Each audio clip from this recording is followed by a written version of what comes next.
Welcome back to This One Time with Emma Rochelle. Now, obviously I'm doing these monthly, and then every time I'm like, oh, I want to try and do it more than monthly. Like, where is the time gone? We're March already, and I know like mum life and work, but I'm working from my car so much lately. Like, I feel like between all these appointments, but anyway, let's get into it. Now, I am going to tell some stories today, maybe about 2 or 3, basically about how awkward I am.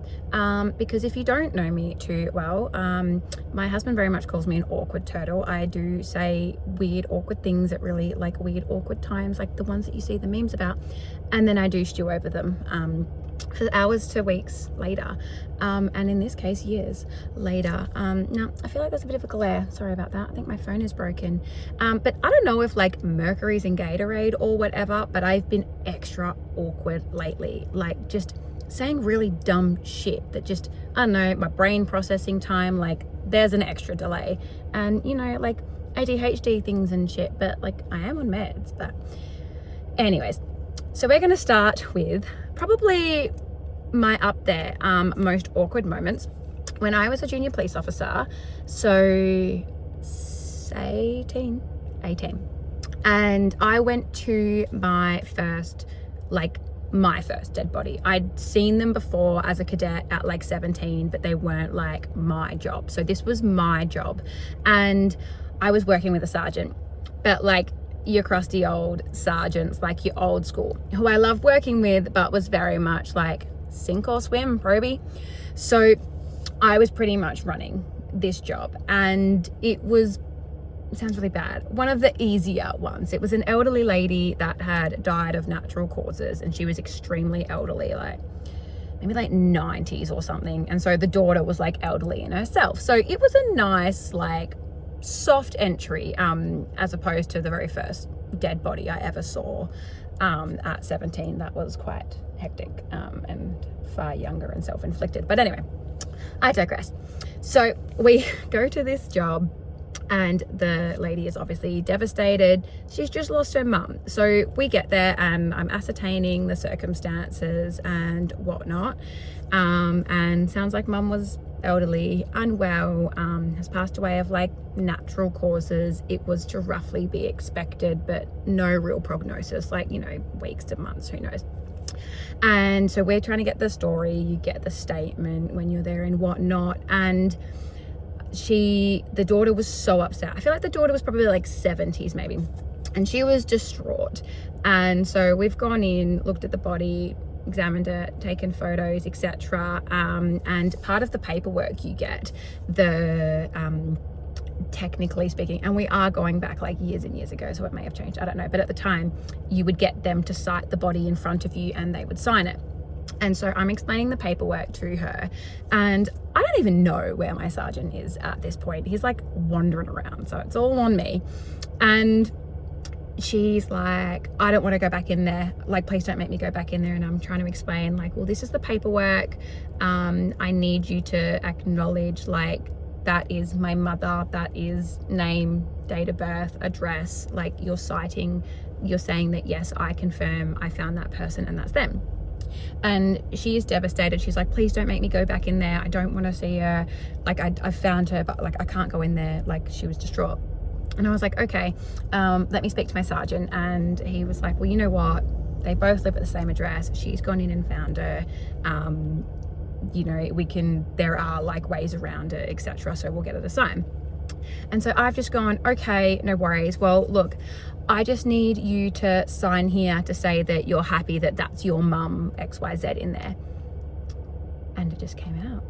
And she stops and looks at me and just screams like, what? She's like, why would you say that I'm happy that that's my mum in there? I'm not happy that that's my mum in there dead. And I'm now just standing there like, holy fuck. And my sergeant's at the back, like trying not to laugh. And I'm like, I'm trying to damage control. I'm like, that's not what I meant. It was like a figure of speech. Like, I'm 18 at this point. I'm like, I just meant that you lived here with your mum, and that you identify that that's your mum. and that you acknowledge that is your mum, not that you're happy. And I was like, I'm terribly sorry, like that was a figure of speech, that's not what I meant. And I'm just like a deer in headlights, and at this point she's just crying and not responding. And I feel like in hindsight it is so ridiculous. Like, I get it from a criminality perspective and an investigation, but you're dealing with people that have just lost their loved ones, and you're trying to get a fucking statement. You're trying to get like a legal document that holds up in court being like, I last saw this person here, I last saw that there. And then you're asking them to recall their accounts, recall their trauma. That it may be a little bit different now. I think there may be a little bit of leeway, but like then it was like, no, you had to get this statement from this loved one that's just found their loved one's dead. And at this point she didn't want to talk to me anymore, which is fair, I suppose. So yeah, I got my sergeant to come in and take over on that one. That one still haunts me to this day, 15 years later. Are you happy that that's your mum in there who's deceased? She was not happy that that was her mum in there. She was very understandably upset. And then I just think if I was to look back over like my career as a police officer and like a paramedic, there is probably so much more. But like just along the lines of, there was a gentleman that we were putting on the stretcher, and he had like a crutch that was like a walking stick, and obviously, you know, we wanted to like pop it like he was moving to get up. So he was laying on the stretcher, the crutch was in between his legs, between his crutch, and he's gone to get up, and I've just gone, oh no, that's fine, you stay there, I don't need you to do anything right now, I'm just going to grab your crutch, as I've leant forward to grab the crutch, not his between his legs crutch. Now this man was like 60s, so he thought it was hilarious, and I feel like had I have brushed it off, it probably would have been less awkward, but instead I just like froze and stood there, and it's like I glitched, like yeah. And I think I know that I make it worse so often by glitching rather than just brushing it off. And then there was another time when I was transferring a dialysis patient from a bed to a stretcher, and you do a slide transfer, so like one up the top or two at the top, technically meant to be two at the top, and then one at the bottom, like moving the legs. And you know, it's just a habit, you just like, you know, you go around to the legs, and I was like, okay, I'm just going to grab your legs to slide transfer. And he goes, I don't have any legs. And it was then that I looked down that his legs very evidently stopped above the knee, if I'd just taken a moment to look at the blanket.